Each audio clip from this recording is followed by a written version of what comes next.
Une fois encore de plus, le salut Binonio va amourer, il y a la bonne nouvelle.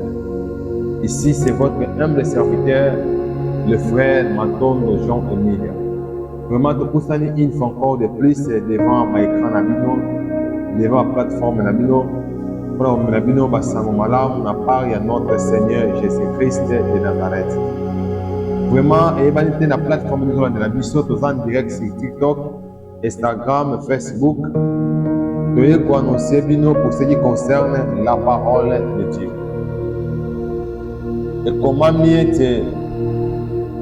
l'homme ne vivra pas seulement du pain, mais de toutes les paroles venant de notre Seigneur Jésus-Christ. Les lots de la émission, de invité, mais les lots de partager la bonne nouvelle dans l'église corps de Christ partout dans le monde. Qui BLTV est une chaîne chrétienne, Owapi et Kambami et pas une ambassade dans Zambé. À chaque fois, on a présenté une émission, c'est un homme de Dieu. Le frère Francisco qui est derrière la caméra, c'est un homme de Dieu. Et le frère Ricardo dans l'administration, c'est un homme de Dieu. Donc ensemble, il y a Bassali, il y a BLTV. Dans l'émission Nabino, il y a Voici la vérité. Nous sommes des serviteurs de Dieu. Donc, nous sommes des serviteurs de Dieu dans l'église du Seigneur.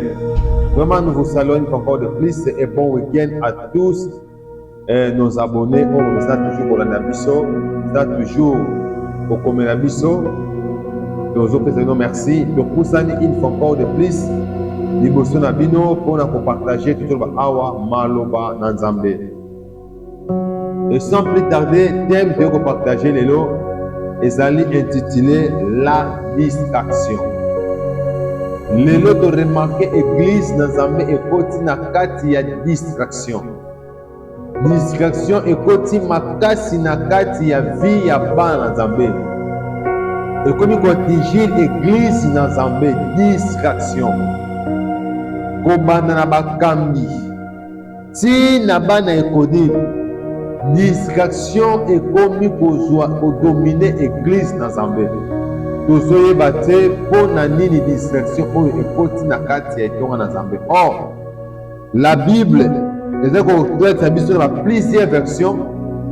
Il y a des versets bibliques, il y a des conseils, il y a des préceptes. Au sein de la moine dans Zambé, à la musique, il y a distraction. Distraction est la vie, il y a pas dans Zambé. Il y a des hommes de Dieu puissants. Bakoufa, bakoti mabele à cause de la distraction. Il y a des hommes de Dieu puissants. Ma ministère est koufi à cause de la distraction. Il y a des enfants de Dieu élus, mais bakoufi à cause de la distraction. Il y a un mokanda, il y a Osée. Chapitre 4, verset 6. Bible dit peuple dans Zambé, ne peu n'importe quel peuple dans Zambé, ils ont koufa pour na kozanga boyebi. Na manque ya connaissance de l'église dans Zambé, ils ont porté na carte de distraction. En distraction, ils ont makoufa carte de botte dans Zambé. Éminent serviteur de Dieu, peuple de Dieu. Le temps par lequel nous sommes, les attentes aux églises essayent de vivre dans la distraction. Réveille-toi, enfant de Dieu. Réveille-toi, éminent serviteur de Dieu. Réveille-toi, frère, ma sœur. Osons la mission après-midi à l'élo. À bientôt, c'est l'enlèvement de l'église. Ceux qui collent à l'aéroport dans l'état, il y a distraction aux animaux, mon frère. Et que vous allez coller là, et que vous soyez mino. La vie na yo. Il est temps. Il y a un message à journal et pour la kolongola église, kolongola moi dans Zambé, kolongola éminent serviteur de Dieu. La vie, il y a distraction. Que le Seigneur vous bénisse. Vous avez la distraction au sein de la distraction quand il y a vie, il y a ban dans Zambé. Awa message na biso eza dirigé et pas ya ba païen. message na biso eza toujours dirigé epai ya bana na Nzambe bato bayambi Yesu lokola mokonzi mpe mobikisi nde bango aza na droit ya message oyo eye mpona n'importe qui te mais message oyo eye rien que mpona bana na Nzambe. Que le Seigneur vous bénisse. Et sans plus tarder, esengo na ngai mingi ezalaka soki odirige message na ngai na bato oyo balingaka makambo na Nzambe. Esengo ezalaka ya kosimba kaye to mpe kosimba bike kokoma kozala na biso toujours en ligne. Ozwi la distraction kati na etonga na Nzambe. Excusez biso. A lancer message pour bandeko na nzela ya TikTok. Baza direct sur TikTok. Nous préparer bango canal oyo bazozwi libaku ya kolandela biso sur TikTok. Ok. Tolingi totanga fonction écriture oyo ezopesa biso main d'association pour ce qui concerne la distraction kati ya vie ya bana Nzambe. Et sans plus tarder na banozo koma tobela biso awa. Voici quelques versets bibliques qui parlent de la distraction là et de la vigilance et de l'attention spirituelle. Nous avons des versets bibliques qui vont nous aider sur la distraction, sur la vigilance et sur l'intention ya vie ya bana Nzambe. Donc voici quelques versets bibliques qui vont nous aider pour ce qui concerne la distraction, la vigilance et l'attention spirituelle. Que le Seigneur vous bénisse. Na premier point, nous sommes au canal ya Matthieu chapitre 26, na verset 41. Nous sommes au canal ya Matthieu chapitre 6. Nous sommes Matthieu chapitre 6, verset 33. Je peux la conserver dans la fonction écriture. Si une personne marche dans la distraction, c'est-à-dire qu'elle se laisse facilement détourner de Dieu, de ses responsabilités ou de ses objectifs, la Bible donne plusieurs conseils à ce genre de personnes.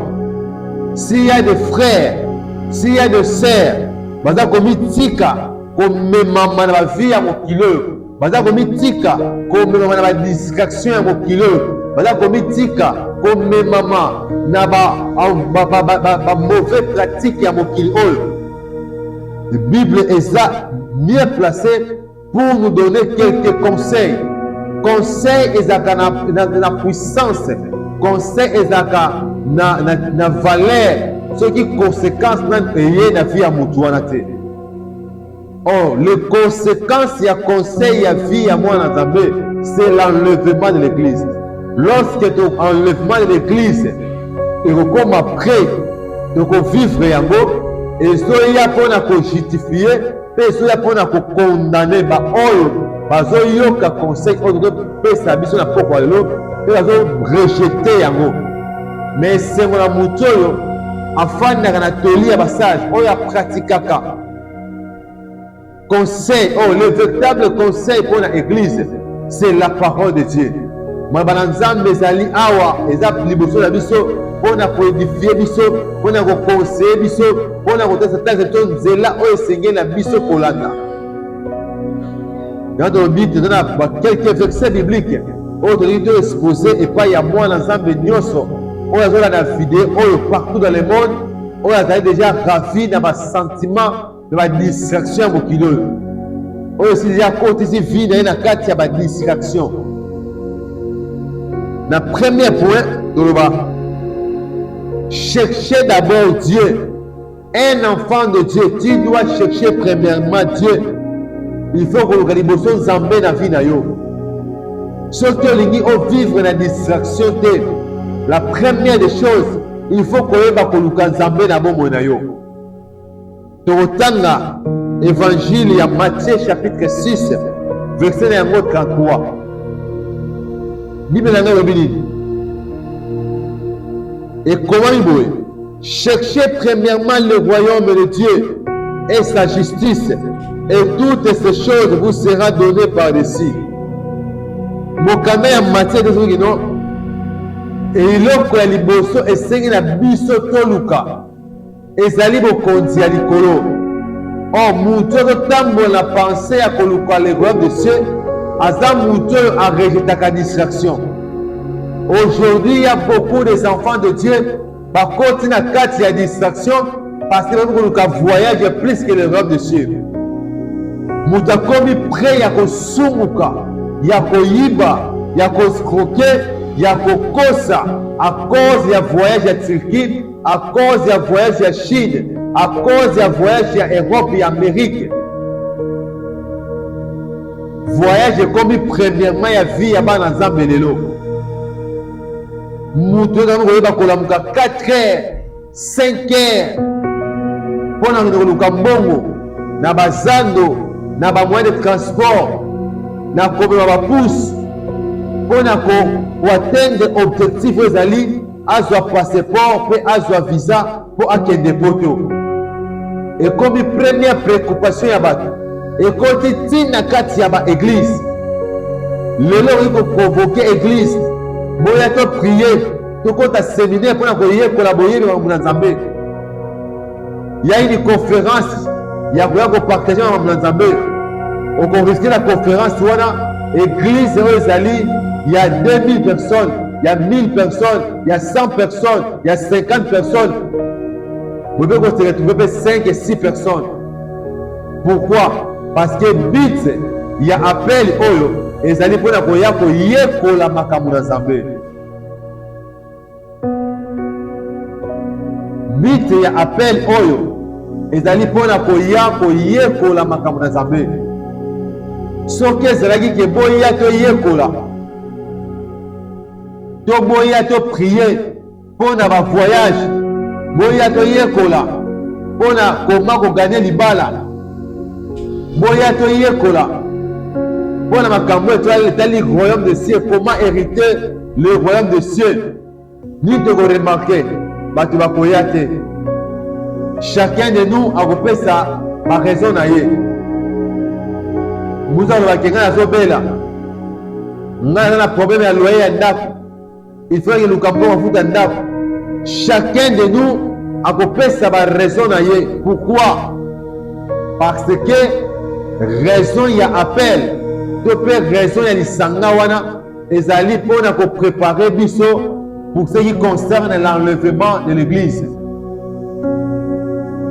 Raison ya rassemblement nyonso oyo ezoya mpona koluka le royaume de cieux, chacun de nous akopesa baraison na ye.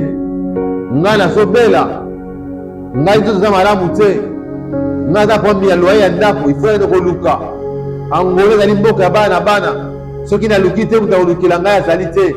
Chacun de nous akopesa baraison na ye parce que appel ebengami mpo toya koluka boyebi ya koyeba koma toyi kotambola mpona kohériter le royaume de cieux. Mais soki ya na même église wana basali appel ke boya toyekola pour ce qui concerne le royaume de cieux, mon frère ma sœur bokotanga bato na misaka. Pourquoi? Distraction ekoti kati na église na nzambe. Tozali prêt ya kokaba corps, âme mpe esprit na biso mpona voyage ya poto. Toza prêt ya kokaba corps, âme mpe esprit na biso mpona kobala. Toza prêt ya kokaba corps, âme mpe esprit na biso mpona kotonga bandako to mpe kosomba mituka. Nalobi te kovoyage eza lisumu, nalobi te kotonga bandako eza lisumu, nalobi te kosomba mituka to mpe kobala eza lisumu, non.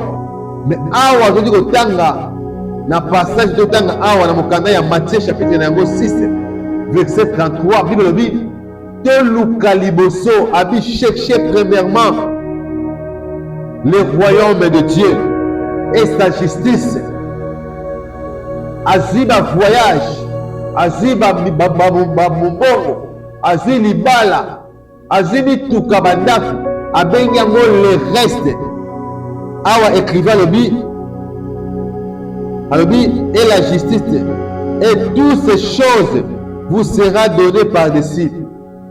Ma bala, ma voyage, nous recevons automatiquement si nous avons l'obéissance à la parole de Dieu. Nous faisons dans entretien, nous amène la première position. Et par là, le reste, la préoccupation, la mission, nous recevons le coup de matabis, le coup de offrande. Pardon, le coup de matabis, pas offrande et pas dans Zambé. Mais aujourd'hui, l'église de Dieu, nous continuons à la distraction à cause de bien matériel, à cause de bitoko, ya mokilo, à cause de bien ya mokilo. Ce que je me souviens encore dans mon candidat Matthieu 24, le disciple aussi m'a poussé qui liboso ya maître, liboso ya Jésus-Christ, pour nous présenter biloko ya mokilo, bandako mituka, ba bien nyonso c'est na mokilo. Mais on se présenter, ils ont répondre, voyez-vous tout cela. Bozomona biloko nyonso to na biso bino eza leloko moko te oyo kotikala pour du bon na moi awa. Abi voyez-vous tout cela, il ne restera pas pierre sur pierre. Donc nyonso kozomona oyo eza mokolo moko kobebisama, eza mokolo moko kodecevoir biso. Ce qui est important, tozonga na Matthieu 6, 33, toluka liboso bokonza likolo sa justice.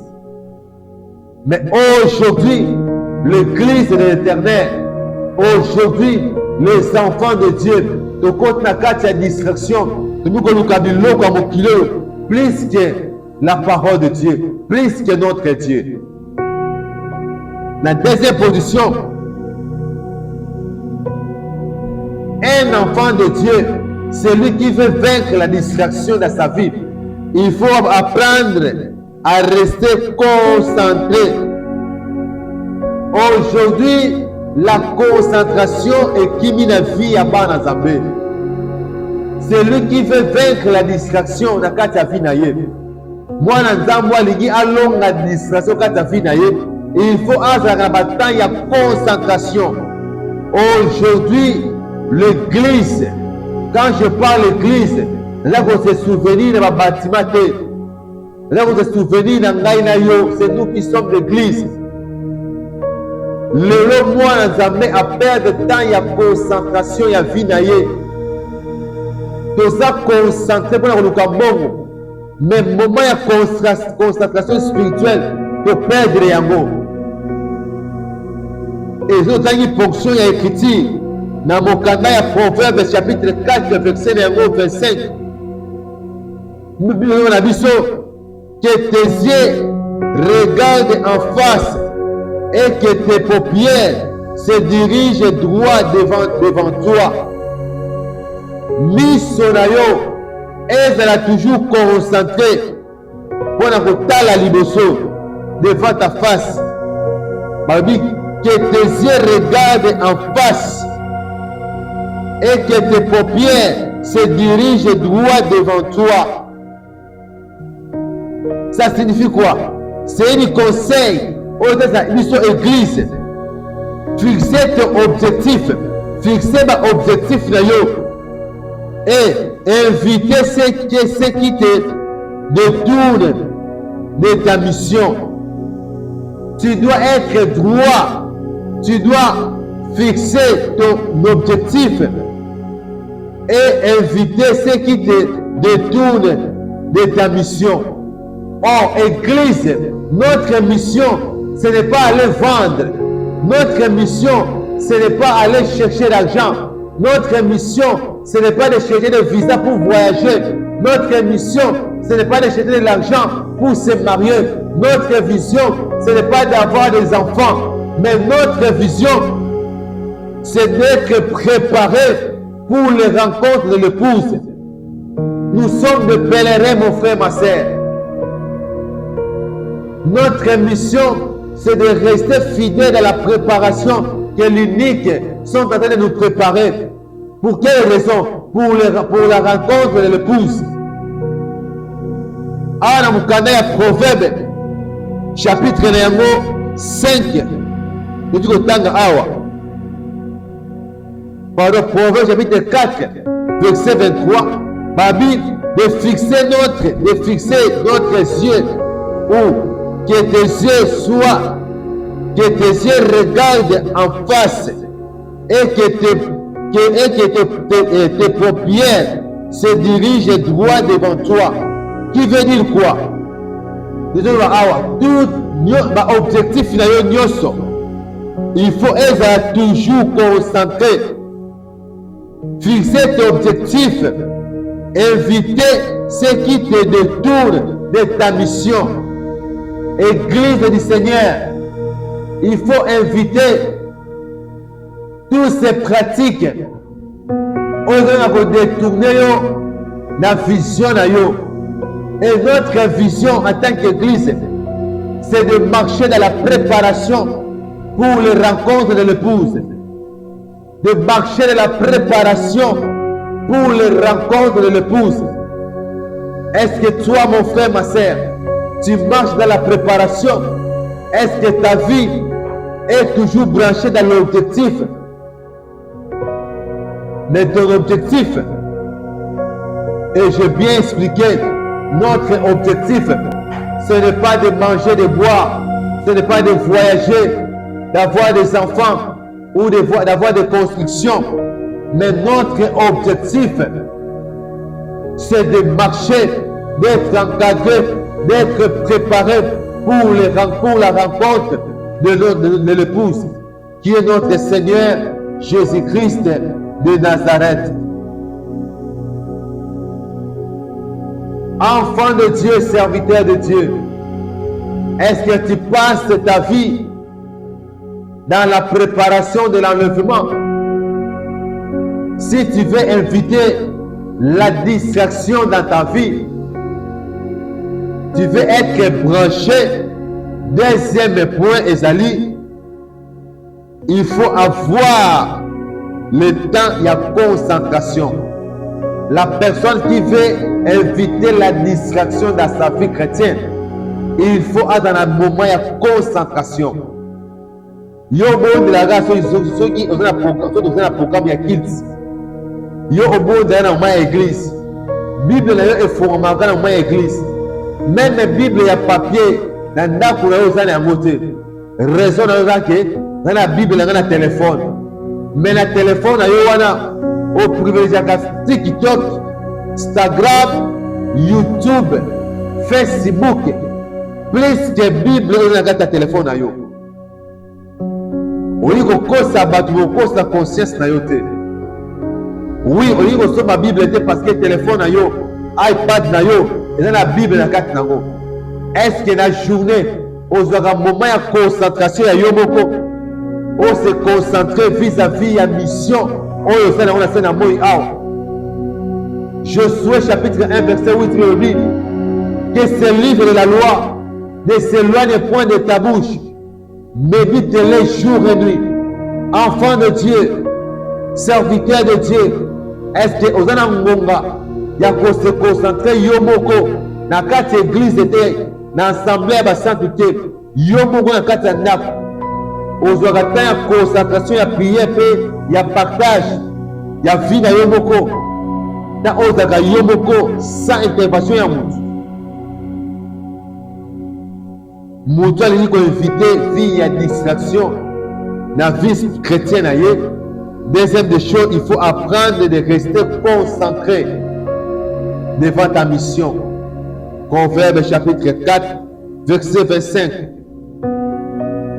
Troisième point, on a éviter vie et distraction na kati ya bombo na yo, na kati ya parcours na yo tant qu'un pèlerin.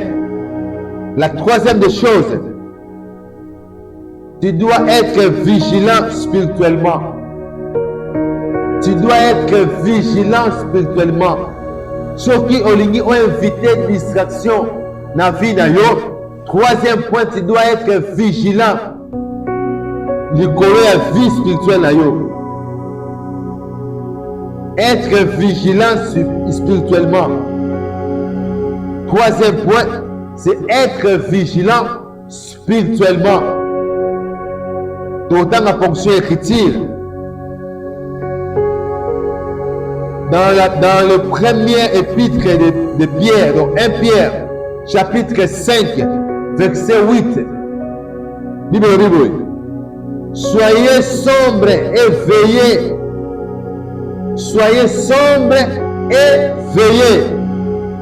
Votre adversaire, le diable, rôle comme un lion. Balobi, soyez sombres et veillez. Bazo recommander biso ya ko veiller. Être vigilant. Pourquoi? Parce que parce que votre adversaire, le diable, rôle comme un lion rudis. Notre ennemi, notre adversaire, c'est qui? Le diable. Aza corrompu. Babi, le diable, aza corrompu comme un lion. Le diable est là tout autour de nous. Il nous attend dans moins discrétion pour attaquer. Il y a certaines choses comme la bande le belé manque d'être vigilant spirituellement. Parce que Azali branché dans la distraction. La distraction est la vie à moi dans l'embêté. Le troisième point, pour éviter la distraction, tu dois être vigilant spirituellement. Pourquoi? Le diable, notre ennemi, notre adversaire, a corrompu tout autour de nous comme un lion. Pourquoi? Azoluka porte pour attaquer, pour détruire, pour détourner. Et c'est là, troisième point, et que nous devons être vigilants spirituellement. Comme conseil, restez vigilants car la distraction peut être une porte pour la tentation. Nous sommes obligés d'être vigilants. Pourquoi? La distraction peut être une porte pour laisser l'ennemi d'entrer et de massacrer notre vie. Que le Seigneur nous bénisse. Merci. Comme conseil, pourquoi être vigilant spirituellement? La raison d'être vigilant spirituellement, comme conseil,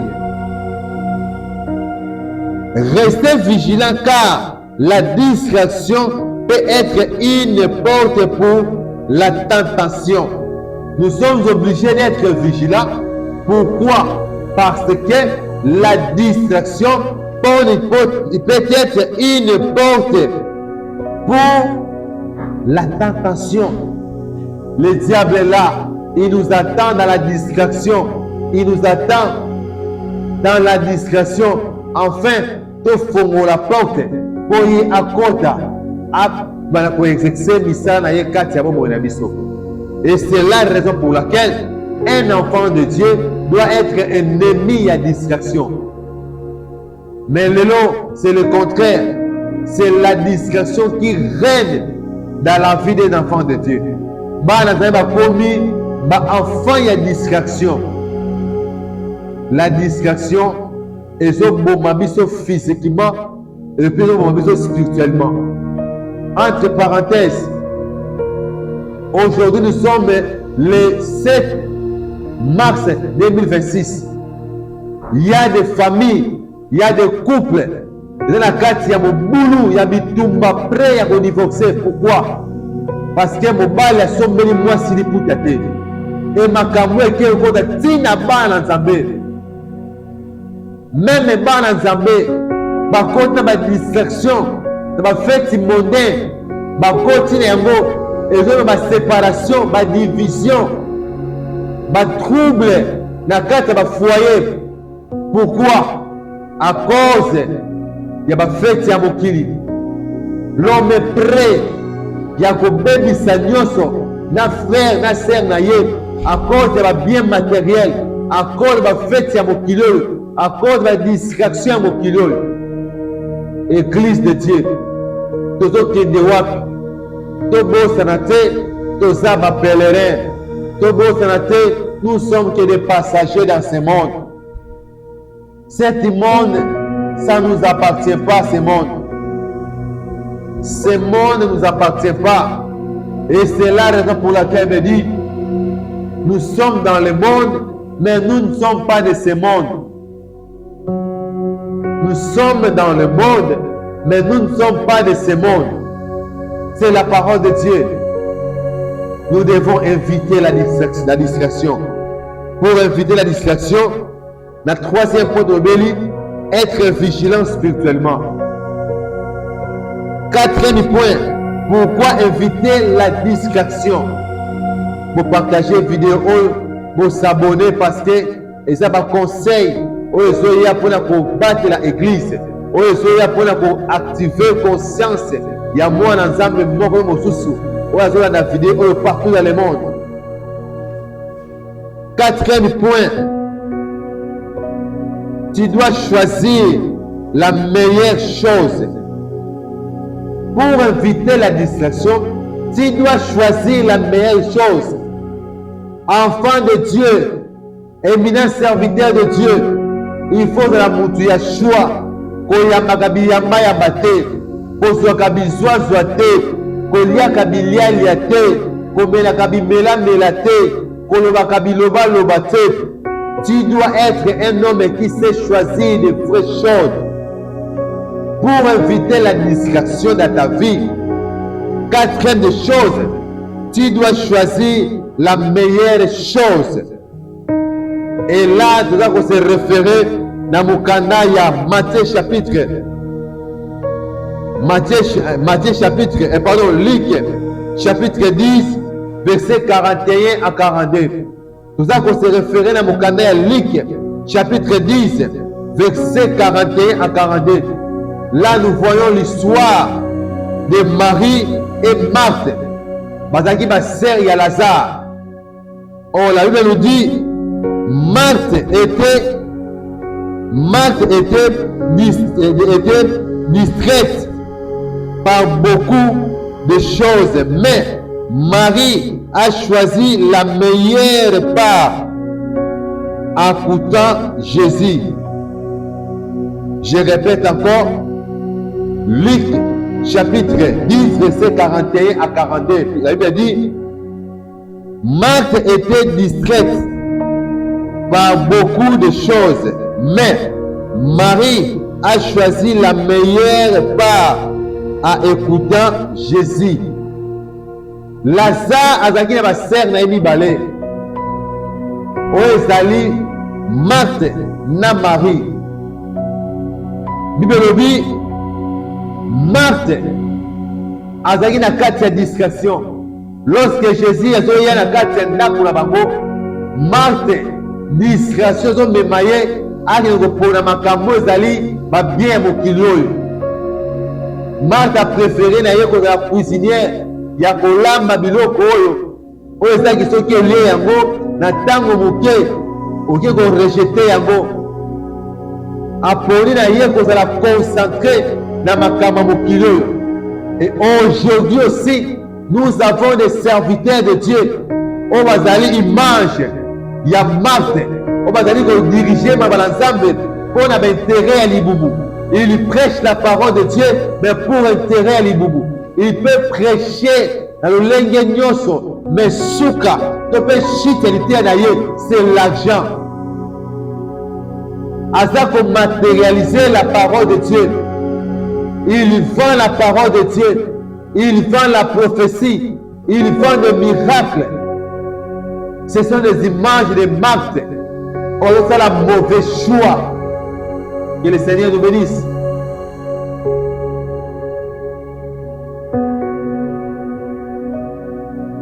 Ce sont des marques.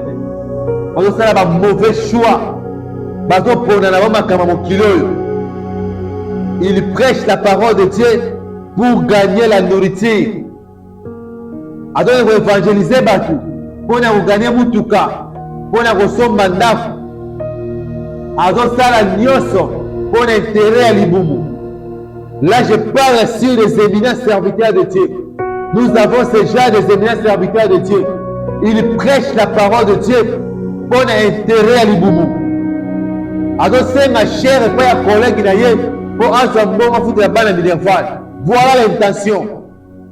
Alors, c'est ma chère et pas un minaye pour un bongo à foutre la garantie à Ndam.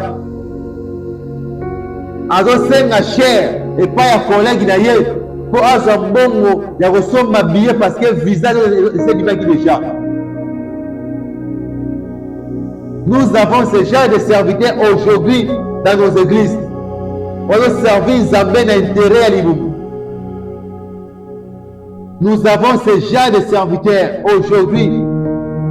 On doit servir Zambé pour intérêt à l'Iboumou. Et nous avons aussi le genre des enfants de Dieu. Azoya na église wana parce que pasteur na yaka célibataire azabo tikana ya parce que azako pona penga lokola mwasi na ye. C'est ça l'intérêt de l'église. Azoya église lokola pasteur na mbongo na ya na bimonta mutu balamba pasteur au pasteur zatanga kosunga ngai. Nous avons aussi genre ya ba serviteur azoya église pour aya kobeta musique pour futa kaye mbongo. Donc, azo servir Zambé na intérêt terrestre. Marthe azo recevoir Jésus pour satisfaire l'intérêt privé, l'intérêt charnel. Or, tout le monde a na quatrième point, balobi, choisir la meilleure chose, Église de l'Éternel. Nous sommes obligés, il y a cause de la critère, il y a Marie.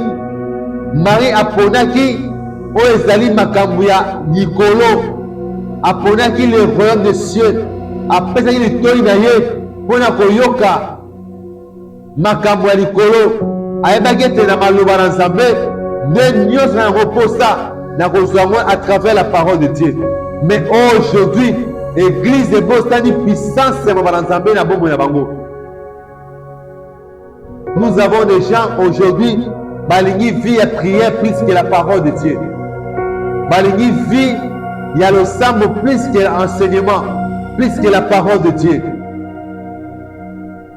Quatrième point, choisir la meilleure chose. Il faut être comme Marie. Marie a pona qui n'a pas fait dans la scène à Makolo. Il y a maître. Pour garantir les royaumes des cieux. Comme conseil, ne te laisse pas trop occuper par des choses secondaires. Choisis ce qui est spirituel. C'est ça qui est très important. Le bateau belé a kabi vide pour la roteka. Bateau belé akabi vide pour na kosala chumika. Bato ebele akabi vi na ye mpo na kosala likemba.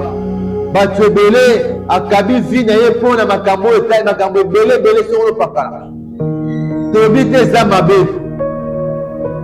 Mais ce qui est important, atobela koyeba kosala choix. On a kosala choix, nous sommes obligés, la première position, il y a kosala choix. Il y a préparation pour le royaume des cieux. Notre vie doit être branchée toujours dans la préparation il y a royaume des cieux. Marie a sali choix ya malamu ya kopona kofanda pona koyoka maloba na Nzambe. Elaki choix ya malamu oyo Marie asalaki.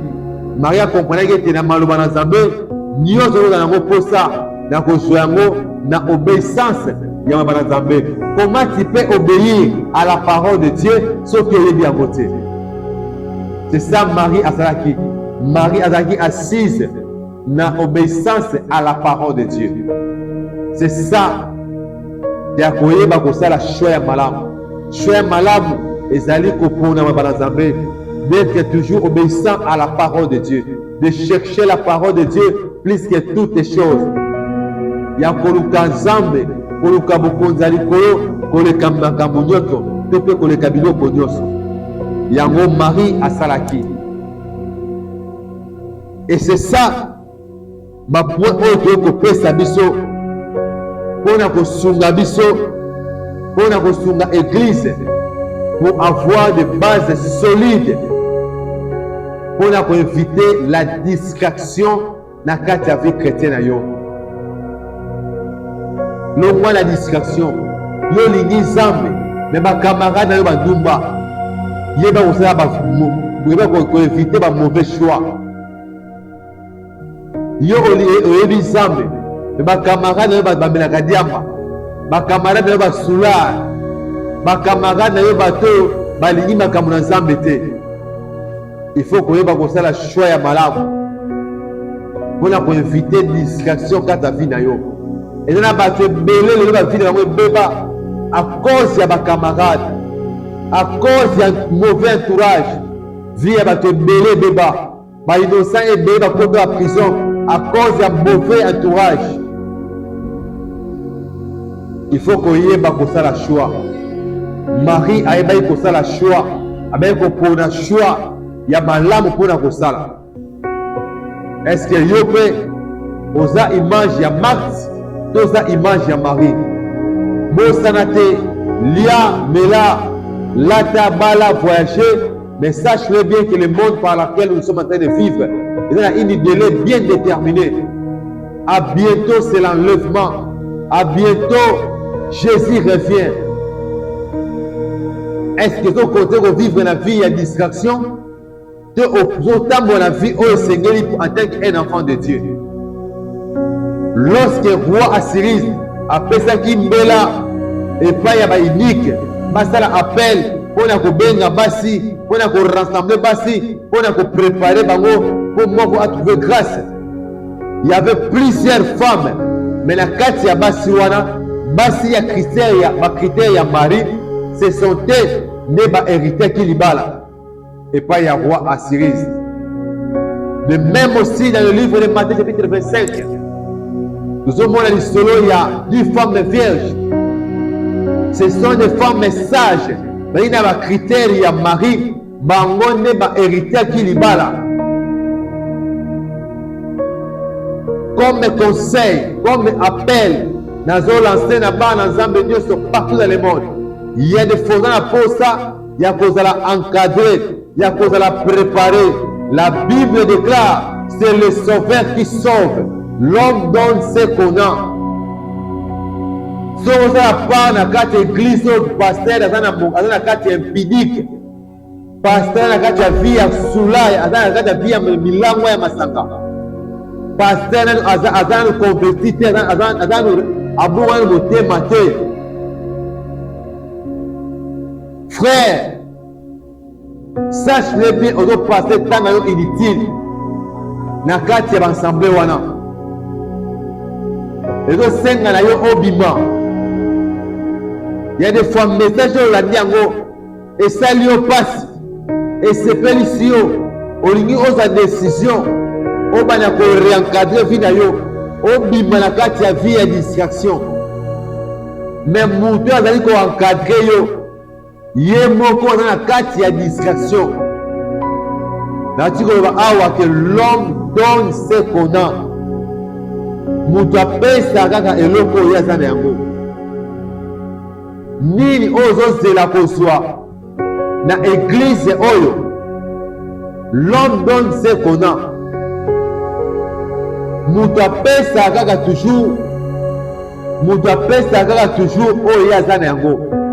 Nini ozo zela kozwa na se ya makolo ya pasteur oyo azotambola na kati ya vie ya kidumba, na vie ya lokuta, na vie ya malangwa, oyo nanu ye moko jusqu'à présent nanu apesi vie na ye te epai na Yesu, nanu ayambi Yesu te na bomoi lokola mokonzi mobikisi. Kotonga église, kosangisa bato, kosomba bainstrument ya chair, kolata kitoko, eza synonyme ya kozala mosali na Nzambe te, eza synonyme ya kozala ministre de Dieu te. Aujourd'hui nous avons soi-disant des ministres de Dieu par rapport à la théologie, par rapport à la connaissance, par rapport à l'église atomique, par rapport à ce rassembler bateau. Mais vie na eza mosika na Nzambe. Kala ezalaki po osala part l'église moko songolo pakala. Il faut tout na volonté Nzambe. Il faut senga Nzambe atalisa état d'âme ya pasteur ya bisika oyo nyongi ose indigé vie na yo. Mais lelo ezala tous te. Biso ne bato to changea. Mais lignée eza toujours yango wana. Notre Dieu il ne change pas. Ce que luki Nzambe au consulter Nzambe pour atalisa état d'âme ya pasteur. Lelo kutu inutile à consulter Nzambe. Parce que ma vie na bango ezomona na miso. Ma pratique na bango ezomona na miso. Mais yo mwana Nzambe oza na vidéo oyo. Oza na posta opesa vie na yo pa na Yesu. Oza na posta obima na vie ya distraction. Nyonso ozosala ozokutama na ngo wana. Oyaka église mais okanga mobali ya bato. Oyaka église vie ya milango otika te. Oyaka église kindumba otika te. Misa nyonso mabe otika te. Oza na posta ya encadrement ya malamu. Oza na posta ya encadrement ya malamu. Oza déjà dans message de mail premièrement et pas ya bana Nzambe. Qu'est-ce que tu dois voir, tu dois faire? Ezali ya koexaminer na masena makolo ya nani oyo osala part. Est-ce que réellement pasteur bisika oyo ozali azo préparer yo mpona enfer to azo préparer yo mpona royaume de cieux? Choix eza clair. Soki ozali mpona royaume de cieux, zala obéissant à la parole de Dieu et mettre cette parole en pratique. Cette parole c'est Dieu. Selon le livre de Jean chapitre 1, Bible dit, au commencement était la parole était avec Dieu et la parole était Dieu. La parole, on va donc enseigner le bouton de la boy. Ils allaient zambe mobimba, on va donc introduire yo kat na yo. Ceux qui zamba koti kat na yo, afin ni à du projet de kat na yo, et c'est par là on va confesser, c'est si moi je vis, ce n'est pas moi qui vis, mais c'est Christ qui vit en moi. Pour déclarer cette déclaration, tu dois recevoir Jésus dans ta vie comme Seigneur et Sauveur. Le seul procédé à recevoir Jésus comme Seigneur et Sauveur, tu dois être assise dans les enseignements des apôtres et des prophètes. Si tu vois une église où tu fais part et ça assise dans l'enseignement pur, il y a des apôtres et des prophètes, tu dois sortir de ce temple-là. Ce sont des tours de Babel. On les a mis message au négligé et pas y a pas ensemble de Dieu. Avec beaucoup de respect que je vous dois, les éminents serviteurs de Dieu, la deuxième portion d'Angaï, on doit déposer un message d'Angaï et pas y a pas éminents serviteurs de Dieu. Trop tard et ça lorsque Jésus n'est pas encore revenu. La Bible déclare le livre Apocalypse. Dans l'église à Éphèse, pour se lamenter pour l'église d'Éphèse. Alors, ce que j'ai contre toi, c'est parce que tu as abandonné ton premier amour. Nous avons besoin de la vidéo où éminent serviteur de Dieu. Nous avons sûr et certain, au banda qui boite dans Zambé. Nous avons sûr et certain. Dans le col à Benga qui a prêté le tombe. Dans le ministère de l'automne, aux années amour, colonel vous appelez ça yango. Mais le lot a se lamenter, ma pratique au côté de Moussa Nazambé. Moussala wana eza ya yote. Eza Moussala ya batu ya Zambé. Après sur le col à gérer mon atteint ya mouké. O gérer Moussala o to compagnie ezali ya yote. Tambola na ba règlement d'ordre o ya pesa yo. Tambola na ba scripture o ya pesa yo. Mais le lot au dévié chemin à cause de la colia, à cause de la gloire de mon kilo. Trop tard, et ça a noté, éminent serviteur de Dieu. Il est temps, il y a qu'on retourner, il y a qu'on nous zambe, oh il y a bengayo, il y a qu'on se repentir, il y a qu'on confesser, et qu'on va dans un nouveau départ dans Zambé. Quand on a mon solité, on a un son de l'eau, on a un soni. Soni na biso, et ça m'a par rapport à son aux âmes, on a biso de Bosonaï. De Bosonaï, jugement dernier. Il est temps, éminent serviteur de Dieu, de retourner. Il y a côté l'élément pour la mabélé, et pour continuer chemin. Qui nous bawana et vous foutez le comme côté. L'ange au côté wana et vous foutez le comme côté. Et ça va court qui joie. Soignez la zamba bon moi. Comme prêtre, au côté l'ange, mais tu confesses toujours le nom de Jésus-Christ. Tu prêches Jésus-Christ. C'est pour te dire, c'est le nom qui est au-delà de tous les noms, au-dessus de tous les noms. C'est le nom de Jésus-Christ. C'est le nom de Jésus qui sort. C'est le nom de Jésus-Christ qui délivre. C'est le nom de Jésus-Christ qui donne la joie éternelle. Mais au côté loge. Mais à la fin, on demeurer toujours dans quatre églises. On tombe tous zambé physiquement parlant. Tu passes ton temps pour rien. Répands-toi, mon frère. Donne ta vie à Jésus. Retourne-toi à la parole. Retourne-toi à la droiture. L'Éternel vient te dire à travers cette vidéo, Asa contre Yote, maladie contre ma pratique où il va embrasser. Dégagez ces mauvaises pratiques. Retourne-toi à Jésus. Souviens-toi de l'histoire il y a un enfant prodige. Zamba Roboa Kayote. Azo Zera Boa Rufumwama. Zongela Zamba Bomoy. Parce que dans la carte de bergerie, il y a des âmes et des âmes. Ils ont vivre dans la carte de distraction. Parce que tête, ils ont déjà déraillé. Retourne-toi à la parole. Retourne-toi à la doctrine du Christ. Retourne-toi à la véritable parole. Comme les gens dans la pratique à Mokili. Pour gagner du pain, pour gagner des voyages, pour gagner la gloire de ce monde. Accepte d'être maltraité. Accepte d'être humilié. Éminent serviteur de Dieu. Accepte d'être négligé, abandonné à cause de la vérité, à cause de la justice. Et demain, tu refoules à ma cause de Yango. Et là, qui message au Dieu qui Yango, pour la première fois, amoureux, nous sommes dans Zambé, et pas y a mis, y a LTV une émission, voici la vérité. Dans le micro, et là, qui Moussa Labino, votre humble serviteur, le frère Matondo Jean Emilia. On a bien gagné le ministère pastoral. D'ailleurs, on s'appelle Moko ya fonction. Il y a un message qu'on appelle Singaï. On a libéré et pas il y a pas dans Zambé. Et pas il y a un éminent serviteur de Dieu. Il me dit, dans les temps comme celle-ci, nous avons besoin de serviteurs fidèles et prudents. On va puis mettre à établir si ces gens pour leur donner la nourriture qui répond au temps convenable. Vraiment, la personne qui va mourir dans l'ensemble, dans la direction de près ou de loin, na saluer mon beau frère Papa Igué na mboka ya l'heure de la soirée, na personne qui est pas mon frère du ciel base na Québec, na personne qui est pas mon frère Trésor Alisson. Bah, besoin de poser un visa, contacter BN à mes maillots et pas il y a Alisson. C'est notre frère Trésor. Na personne qui est pas il y a Pasteur Steve Mafipa. Mon père que j'aime beaucoup. La personne qui est pas docteur Béni. La personne qui est pas pasteur de Nyon on déjà si va embrasser micro ya LTV. De près ou de loin, la personne qui est na Congo na Yesu. Je vous aime beaucoup.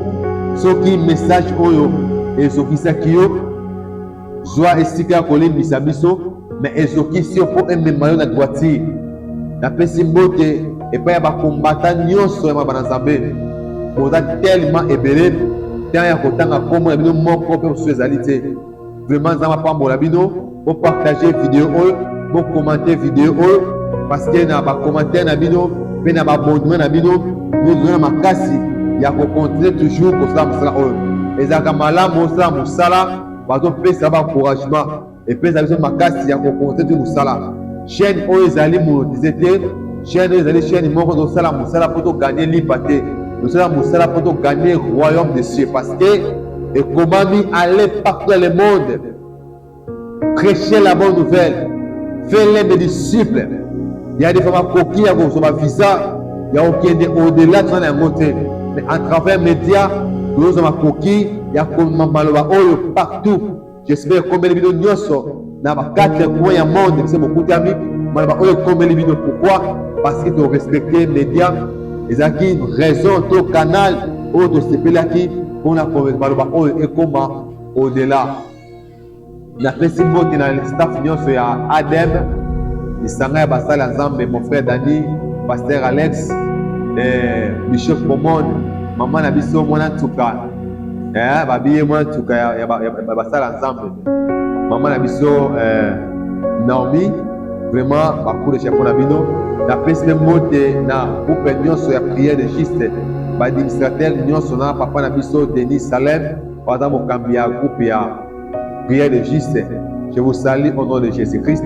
La principale monte na administrateur nyonso ya groupe ya la profondeur. Oui, quand même pas il y a prophète David et Cyprien Wabishima. Vraiment, on a bien réalisé les combattants de ce travail qu'ils sont en train de faire. Que le Seigneur vous bénisse partout là où vous êtes. Portez-vous bien, bon week-end. Que le Seigneur vous bénisse. Merci.